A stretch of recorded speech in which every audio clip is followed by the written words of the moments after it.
Welcome to our channel. Today we how to transfer your site to Bluehost step by step clearly.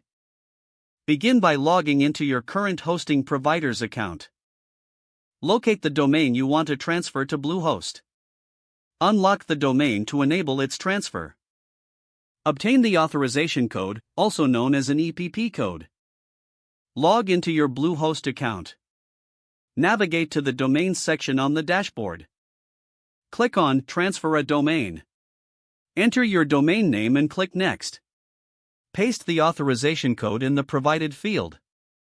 Review the transfer details and make any necessary adjustments.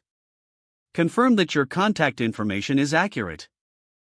Select any additional services you want during the transfer. Click Add to Cart and then proceed to checkout. Complete the payment process to finalize the transfer. Check your email for a confirmation message from Bluehost. Follow the instructions in the email to approve the transfer.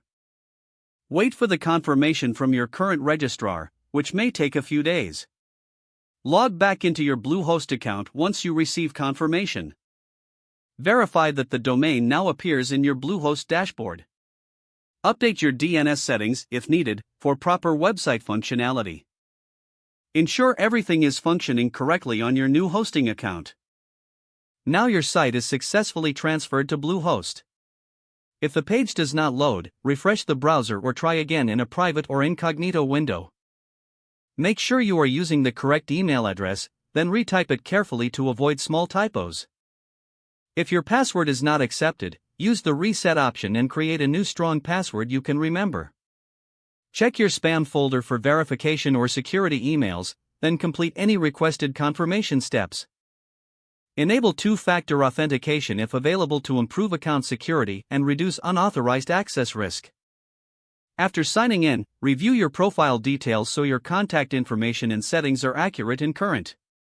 If you see an error message, note it down and try again after restarting your device and internet connection. Log out when you finish, especially on shared devices, to keep your account and payment information secure. Don't forget to like this video and subscribe to our channel for more step-by-step tech guides.